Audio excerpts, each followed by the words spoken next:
morning everyone. So ngayon punta kami ng Churoshi.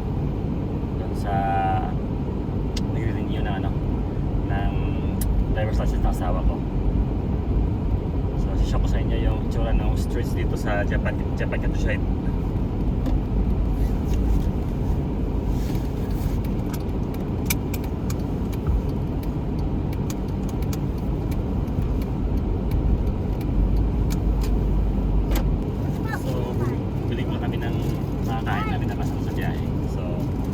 Guys,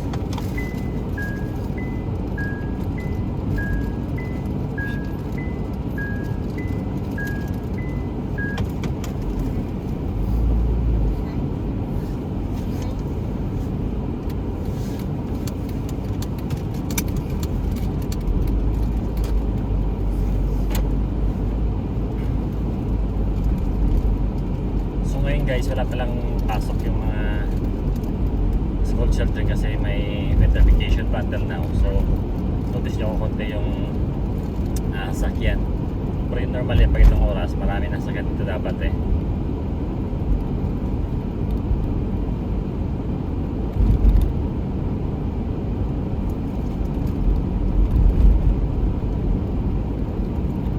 Shortcut tayo daan.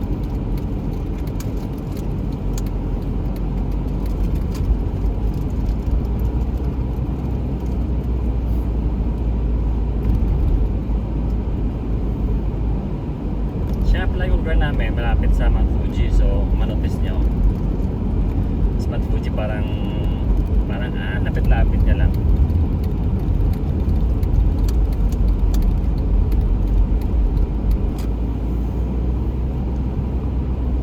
Tapos sabi ng mga kasama ko kung dito daw banda malapit sa helipad sa unahan, doon daw lalagay yung bagong bus station.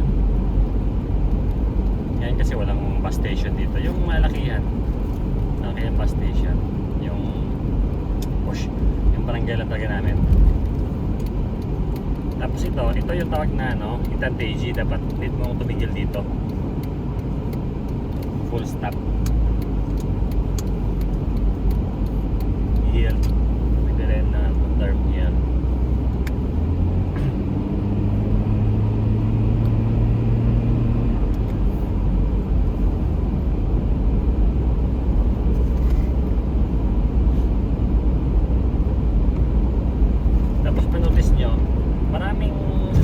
Papasok dito sa amin kasi dito maraming kumpanya. Yung sasakyan na yan galing yan ng city, galing yan ng city.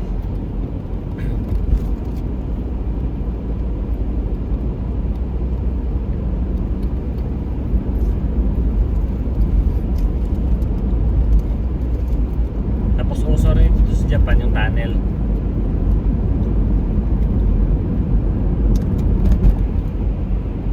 Japan kasi tatad dito ng tunnel eh, kasi nga bulubundukin. So hindi na sila parang katulad sa atin na yung bundok tinatapyas. Dito yung bundok hindi na tinatapyas, nilagyan na lang tunnel.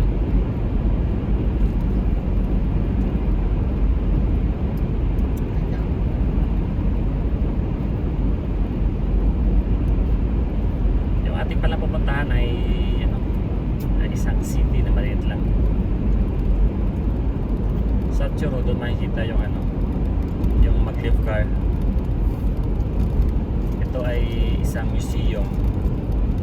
Hindi mo tayong museum pero doon namadaan yung yung magnetic mag-lift car, pero yung talagang term nila dito is linear motor. Mas mabilis kumpara sa Shinkansen or bullet train. So ginaya na ito ng China yata eh. Ginanahan nila yung Japan na commercialize, pero may mga pangalat na videos na shaking yung nasa China. Dito kasi hindi nila lalabas yan pag hindi pa sila talaga assured na na safe, kasi simple buhay ang tao yan.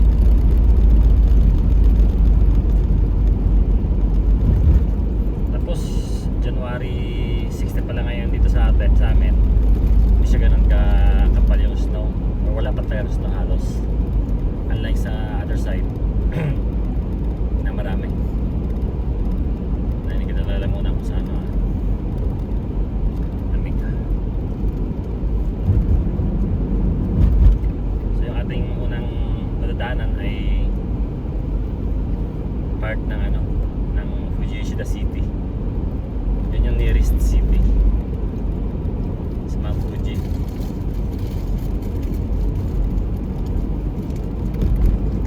Yung mga pupunta dito na nagbabiyahe ngayon, 8 yung pasok niyan eh, 8:30, 8:15. Kasi dito sa Japan, yung pasok nila dito mayroong 8, mayroong 8:15, mayroong 8:30. Tapos yung traffic dito ulit mamaya nasa 5:30 to 6:30.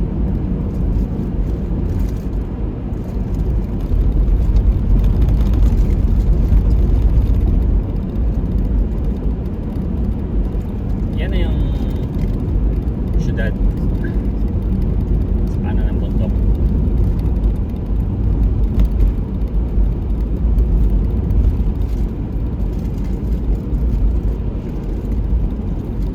By the way, dito yung manotice ko dito sa Japan, walang masyadong motor. Konti yung motor. Oo, winter, pero usually konti yung motor dito kasi nga malamig, may 4 seasons eh. Yan yung gandahan ng mga may 4 seasons na mga country. Konti lang yung motor.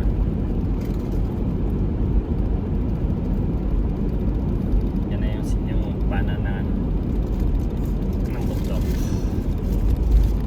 Fuji City. Tapos tayo, kakanan tayo dito.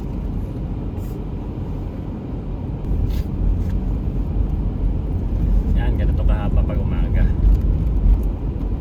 Pero ang kitaan naman dito kasi kahit traffic siya, tuloy-tuloy naman siya. Saka walang masyadong sumisingit. Kasi dito naman kasi mapasingitin ka eh. Kaya kung pasok, galing ka dito, yung pasok mo 8:15, dapat makadaan ka dito ng bago pa mag 7:45 kasi nga yung bulk ng sasakyan marami na. Tatambay na lang doon sa kaisya sa